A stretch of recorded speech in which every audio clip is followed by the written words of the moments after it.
Hi, everyone, and welcome to episode 5 of the Parenting the Whole Child podcast. I'm happy to be here with you today, joined by my co host, Dr. Felicia Singleton. Hello, good to be and here. Dr. Bill Tan. She'll be joining us in a few. And today we have our guest, Coach Brando. Welcome. Yes, welcome. Coach Brando is a senior behavioral health coach and content creator and manager for Brightlife Kids. He is a nationally board certified health and wellness coach and a certified professional coach with the Institute of Professional Excellence in Coaching. He also holds an ACC credential from the International Coaching Federation. His diverse background includes entrepreneurship, marketing, co-founding 2 nonprofits, and extensive experience working with families in nonprofit and mental and behavioral health settings. He is married to his wife, Caitlin, and is a proud father of 2 beautiful children with a 3rd one on the way. Congratulations, Coach Brando, and welcome. Thank you. I'm so glad to be here. Yay. And I'm going to hand it over to my co-host, Dr. Felicia. Thank you, Janelle. So let's just jump right into the background. In the latest Youth Risk Behavior Survey from the CDC in 2023, 29% of high school students experienced poor mental health during the past 30 days. Female students were more likely than male students to experience poor mental health. Indigenous, white, and multiracial students were more likely than Asian, Black, and Latina, or Latinx students to experience poor mental health. LGBTQ plus students were more likely than cisgender and heterosexual students to experience poor mental health. Jeez. All right, so Coach Brando, what are some of the signs that a teen might be struggling with anxiety or low self-esteem, even when they appear confident on the outside? Yeah, that's a great question. And, that's something that often comes up in coaching. And what I would like to say is that one of the main symptoms that we see is avoidance. Anytime we see a teen that is avoiding signing up for a sport, having the conversation with the teacher, or even going to school, they start getting the Sunday scaries. Um, that is a sign that there is definitely anxiety. And I do think that there's a connection between the anxiety that a teen might be feeling and then also their identity, which identity means your self-narrative. It's how you see yourself, the story that you're telling yourself about yourself. Mm-hmm. Can you tell us a little bit what the Sunday scaries are for those who may not know? Yeah, great question. So Sunday scaries would be, some adults listening to this might feel this on Sunday as they're starting work on Monday. They're dreading going into work on Monday. And I think that oftentimes teens feel the same thing about going to school on Monday. And even though they know, like logically speaking, that when they go to school, everything's going to be fine, right? Because from their past experience, like everything's okay. But for some reason, the anxiety comes up and they start fortune telling, right? Predicting the future that it's going to be really bad. And I also see a connection between these distortions in thinking, like fortune telling and anxiety, which drives all of this anxious behavior on the outside, which could be breathing is off, heart rate is up, there's lots of pacing. So just being aware of behavior, I think, parents should be mindful about, but ultimately behavior is just the tip of the iceberg. It's not the full story. Yes, thank you for that. I'm also curious to know, what are some stories that kids tell themselves that you notice that some teens are trapped into? I think the most common one I hear is, and you can fill in the blank, I am not blank enough, right? I am not Yeah. pretty enough. I am not popular enough. I'm not smart enough.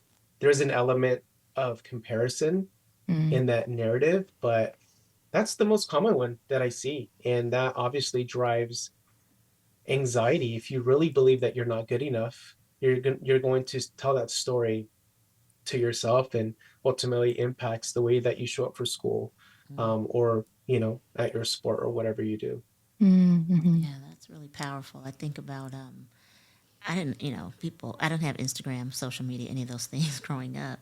And I thank God, because I can't imagine, Yep. the pressure that our teens are under when they see life through the lens of Instagram, right? The perfectly curated background and, the books or the plants. My plants are struggling. I'm trying to keep them together. And I look at these pictures, right, of the beige and the taupes and everything is just crystal clean. And that gives me anxiety. So I can't imagine, right, young people going to school having to feel like they need to live up to what they're seeing on social media. So thank you for Yeah. bringing that into the room as far as not being good enough. Because oftentimes it's imaginary, right? They're comparing themselves to something that doesn't even exist. Yeah, 100%. That goes to our next question. Kids often feel exactly like you said, like they are not good enough. So how can parents and caregivers support their kids when they're struggling with enoughness? So when a teen is struggling with this sense of I'm not good enough, I think we need to address belief systems, negative thinking. Remember, behavior is just the tip of the iceberg, but behavior is driven by emotion. Emotion is driven by thinking. So we need to address thinking in order to create transformation. So supporting our kids around new thinking, reframing is a great strategy for that. Working with a coach, right? Working Yeah. with a therapist is valuable. A supportive community is crucial as well.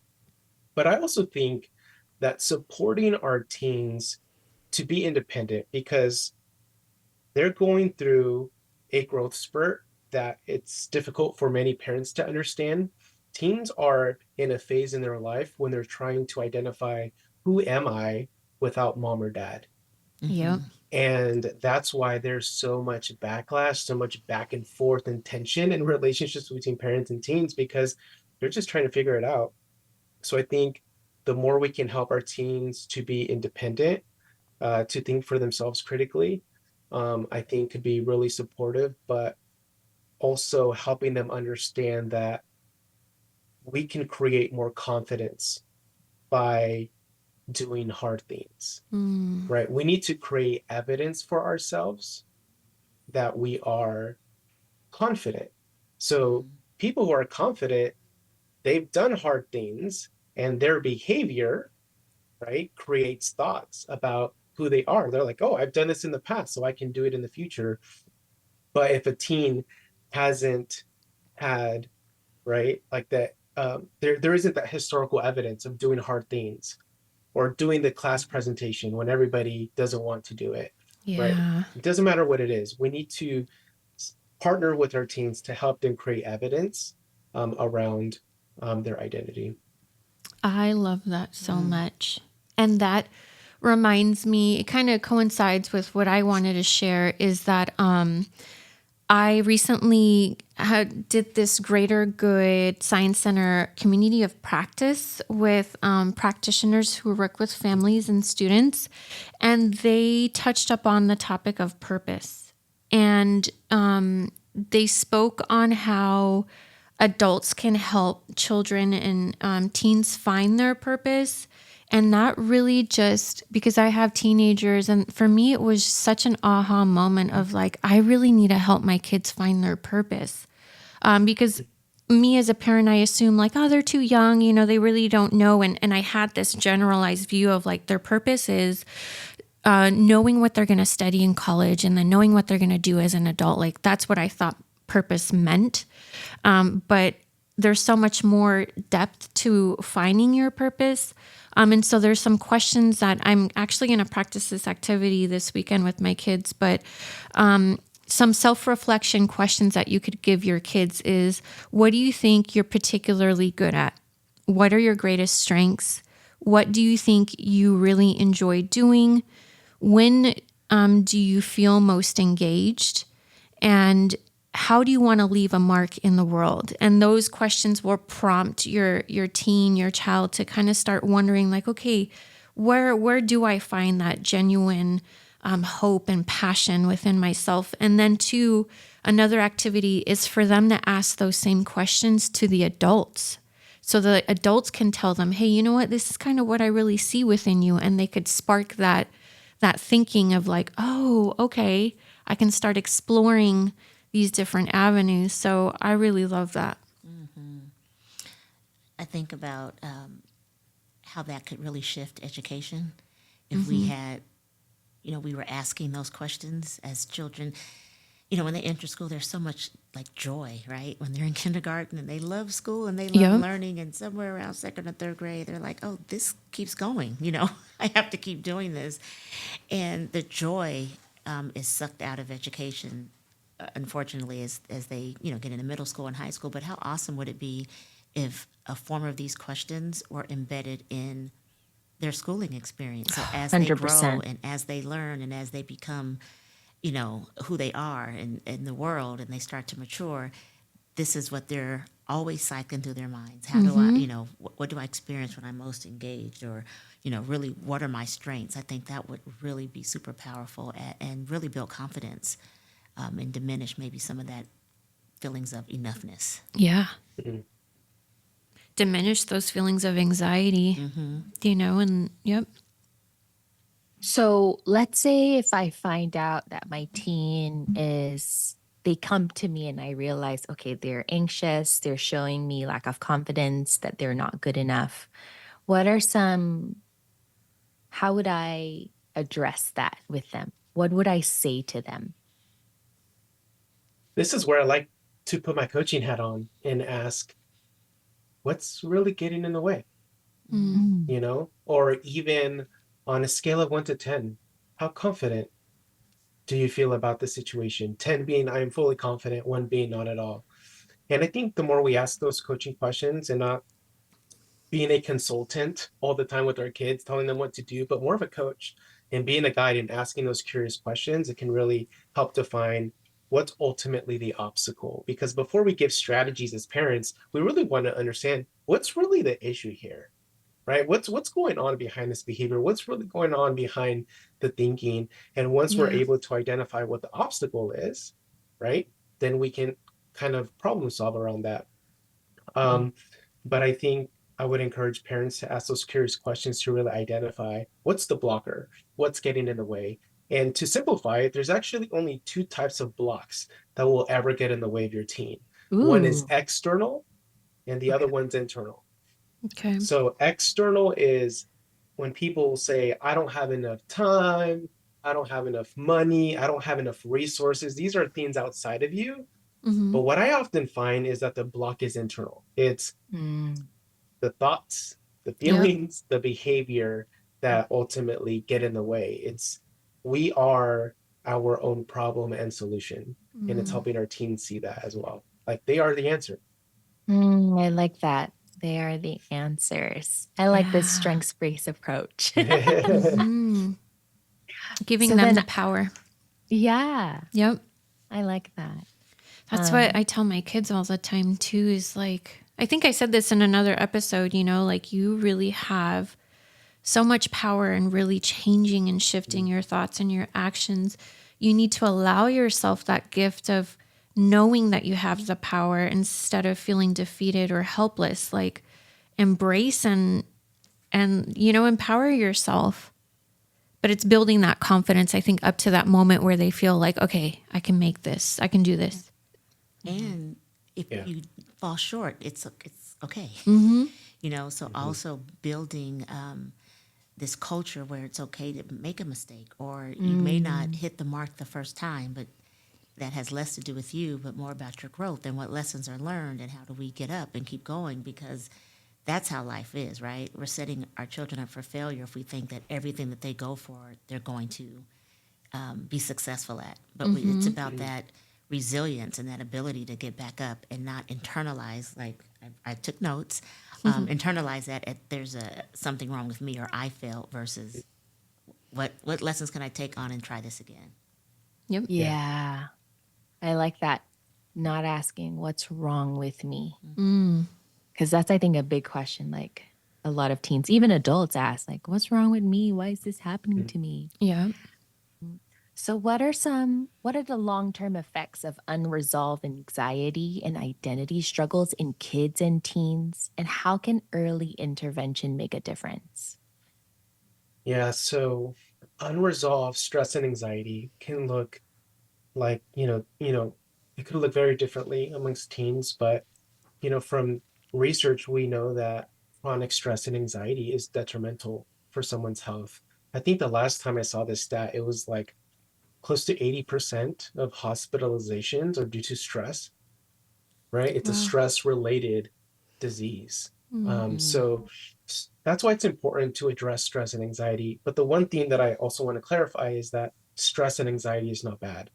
Um, we also want to be careful of labeling stress and anxiety as negative emotions because that's actually the first step to healing the anxiety Mm, is understanding that it's not bad. Anxiety is there to protect you, right? It's a part of human biology to help us survive. And the more we can have a friendly relationship with anxiety to understand that it's not against you, it's for you, then it's easier to manage it. So the next time those big emotions come up, you're not afraid. You're like, oh, I'm Yeah. just having emotions. And emotions are like the waves, they come and go. mhm, So the feeling that I'm feeling is not forever. Feelings are not forever. And I don't know about you, but that's good news, right? So whatever you're feeling right now, whoever's listening to this, whatever you're feeling, whether you feel like it's negative or not, it's not forever and it will fade. So helping our teens understand that one, anxiety, stress is not bad. Um, you can learn how to accept it in order to move forward. And um, I think really that's really the first step to addressing it. And I think when it comes to early intervention and prevention, if we don't address stress and anxiety, that's why we do see a rise of teens in therapy because there's anxiety disorders and there's mental health issues. But the good news for parents listening to this is we don't have to wait until there's like a diagnosis. mm, We can be proactive, not reactive about our child's mental health. And that's why coaching, it's not the only way, right? Coaching is a way to address mental health from an early intervention and prevention approach. So in the sessions, I'm teaching teens and kids strategies around managing stress and anxiety. We teach them exposure, which is an evidence based way to overcome fear. mm, And the idea around exposure is like, hey, look, the only way for you to overcome your fear, the only way over it is right through it, right? So sometimes we set goals around exposure to help them overcome their fears. So there's many different ways to approach this, but just want to encourage parents listening to this, help your child to see anxiety neutral. It's not bad. It can actually serve you in a positive way. I've worked with many athletes before and even some pro athletes as well. And they use stress in order to compete, to perform better, right? So stress is not bad. But what I am saying is when you feel stress or anxiety for a long period of time, that's when it becomes detrimental for health. So it is important to address it, but reframe it. It's not bad. It can be for you, and you can be proactive about your child's mental health. I like that. the only way over it is through it. Yeah, That's powerful. that is. Yeah, thanks to Ryan Holiday. He wrote a really good book called The Obstacle is the Way, which is a really beautiful approach. It's a Stoic philosophy based on Marcus Aurelius' approach around how I think what he said was the impediment to action advances action. So whatever stands in the way becomes the way. Oh my So gosh. wherever you feel the discomfort, that's the way. So if you want to find healing and you want to avoid, let's say we're avoiding a conversation with our team because it feels uncomfortable, just want to remind parents that conversation, it feels like an obstacle, but it is the way to heal the Wow. relationship between you and your Ooh, team. that is Gosh. powerful. Yeah, that I is. know. And I it's was about to say, I'm dealing with a lot of obstacles. Must be the way right now. The obstacle is the way, you know, Belle. and I love that. When I talk or my parenting stance, if you will, is that I don't sweep things under the rug. So in my household, and my children there's only one left at home, and she's in college, so she's not home year round.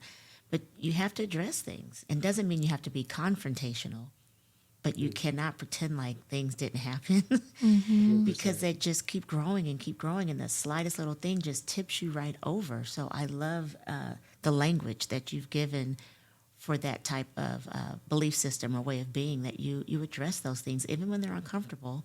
You address them and tend to them. So I appreciate that. Thank you. Yeah, of course. And it's in the uncomfort, right? Outside of our comfort zone, that's where we grow.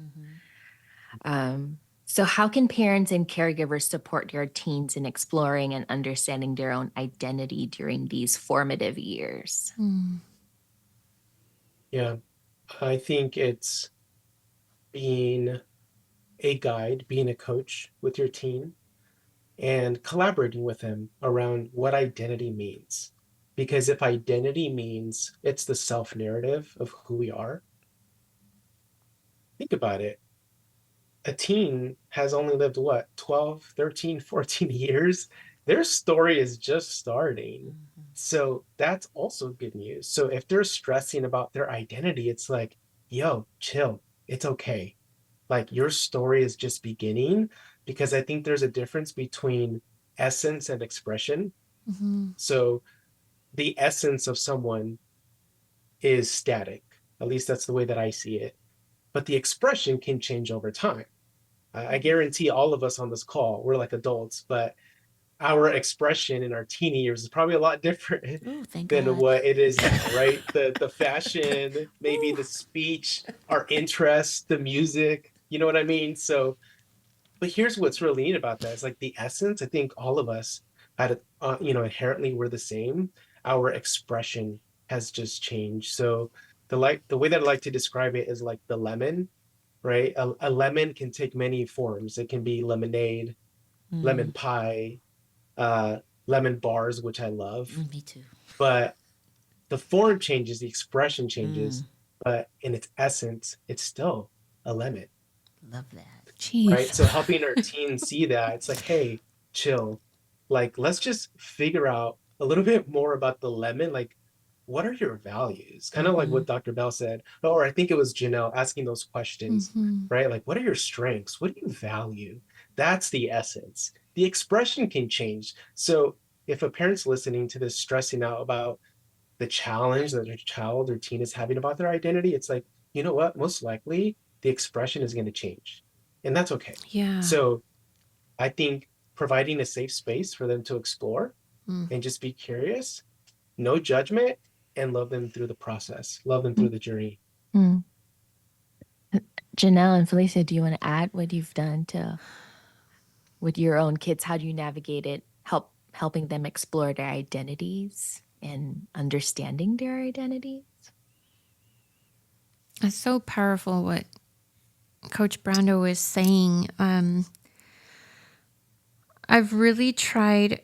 The beautiful thing is that as complicated as my relationship was with my mom, she really stepped back and really allowed me to be who I wanted to be. So really having those ebb and flows of exploration of, changing the form, the outside form of my identity, and, not being ashamed of it. And so I'm really grateful for that. And that's what I took away. And with my kids, it's like, I'm going to step back and allow you to paint this picture yourself. And, whenever you need me to kind of step in and give you a different set of eyes, I will.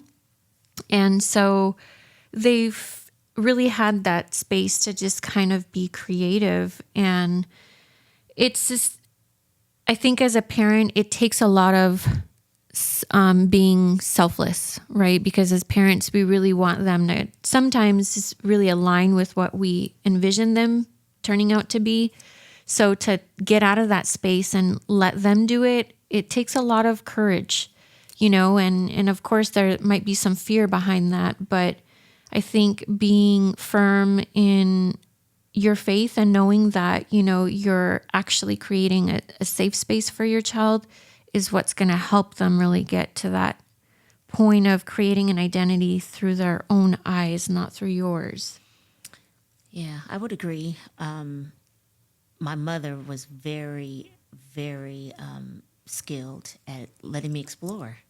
So I went through all the phases, and it's so interesting now because my granddaughter, who has a school performance later on today, they're doing 80s, and I'm like, girl, that's when I was living. Like, is that now old school?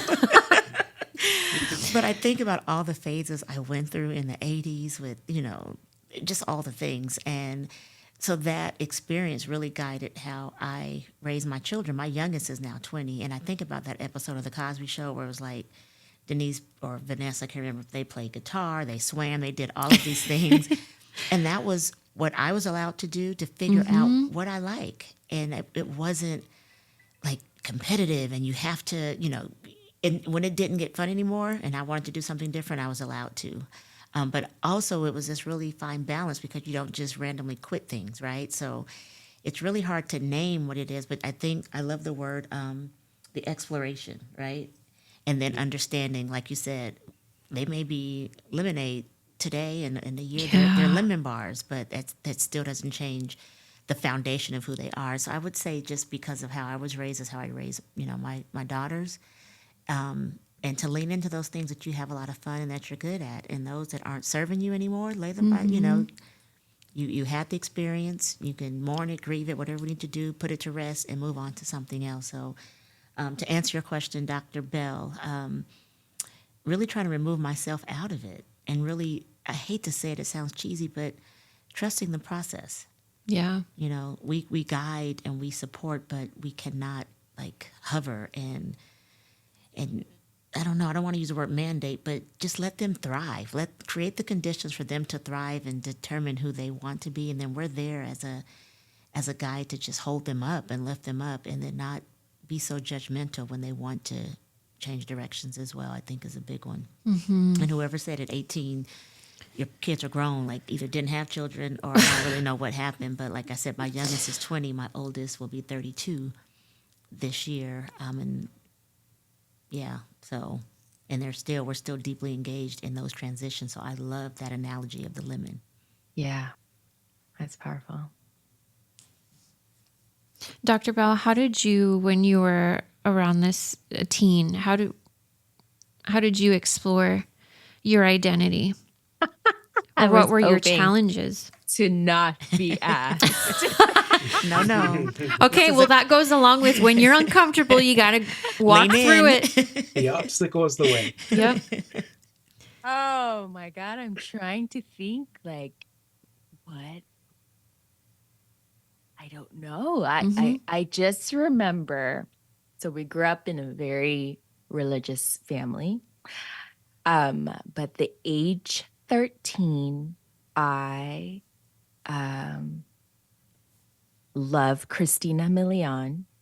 Oh, And I bought my first CD and I loved it. And my parents know I love singing and dancing in the living room. That's what I do all day. This was before Google and we didn't have like lyrics ready on hand. So I, with the tape, writing down the lyrics word for word. Yep. That was me at age 13. And then I'm trying to think like I was discovering who I was. I sucked at math because I had a traumatizing growing up and then it affected my grades. But at the age of 14 was when I had a really good math teacher. And then I started being good in math. And then I was like, oh, I'm a mathematician now. And so I don't know. I'm trying to think how I guess I could see my parents hands off, like not saying like, you're a mathematician, just like all of us, or maybe they were, I'm not sure. I can't remember much, but yeah, I felt the freedom of exploring my favorite artists, what subject I love to do. And I think what I really appreciate from my parents was that they didn't, in a lot of Asian households, it's like, you're going to be a doctor or an engineer or a nurse. Yeah. Yeah. And My parents allowed us to be whoever we wanted to be as long as we tried our best.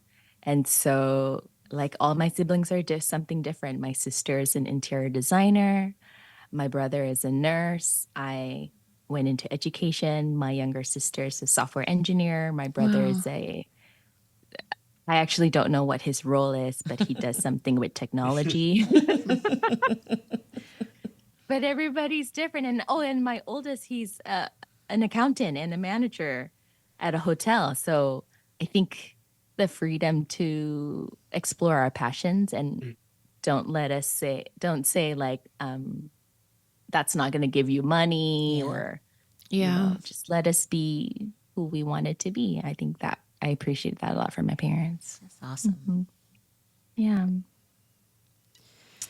Wow. Yay. This was a really good episode. I know. I feel like I didn't talk as much because I took away from so much that you were saying, Brando. I was like, oh my gosh, I'm taking that home with me, you know? So I appreciate everything that you've shared. Me too. I took a lot of course. notes. This is My super. pleasure. But I thought it was interesting hearing all of your perspectives. My takeaway is that what really supported you all on your journey of identity was the acceptance that your Exactly. parents provided. Safe, acceptance, and then a level of trust, like, hey, you got this. I think you can figure it out. And I think that's kind of what Dr. Felicia said, right? It's like, trust the process. I know it sounds cheesy, but it's true, right? And I think there's so much truth in that. Just trust the process. Wow. You've been incredible. Thank you, everyone, for tuning in to our 5th episode. To ensure that our podcast remains relevant and engaging, we'd love to hear from you. Specifically, we invite you to share your best parenting strategies, any parenting questions you have, connections or insights related to the topics we've shared, cherished memories with your moms, your dads, your aunties, your uncles, and how these moments impacted you. If you leave a voicemail, your message could be featured in an upcoming episode. You can reach us by email at sel@sdcoe.net or leave us a voice message at 858-292-3599. And if you leave an email or voicemail, you will be in a raffle to win a book from our library. And this week's book is The Emotional Lives of Teenagers, Raising Connected, Capable, and Compassionate Adolescents by Dr. Lisa Damour, who is the psychologist behind Inside Out. Dr. Bell, please tell us what's in development in addition to this month's resource. Yeah. So our resource for this month is Brightlife, where you can get personalized behavioral health support for all California parents with kids ages 0 to 12. You will get a free expert coaching, just like Coach Brando, from experienced, diverse coaches for sleep issues, worry, social skills, and more, just all in the comfort of your home. All of their coaches receive professional inclusivity and cultural competence training. Many of them speak both English and Spanish, come from diverse backgrounds, and have experience working with BIPOC and LGBTQ plus communities. No cost, no insurance needed. Go to brightlife.kids for more information. Additionally, we're working on something super special. Yes. Stay tuned for upcoming details about our Inside Out 2 movie in-person event in San Diego. It's going to be fun.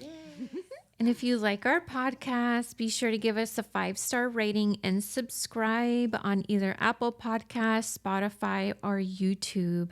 Until next time, to our amazing listeners, we appreciate you all. Thank you for being our fans, and we love you guys. Take care and stay connected from all of us here at the Whole Child Podcast. Bye. Bye, everyone.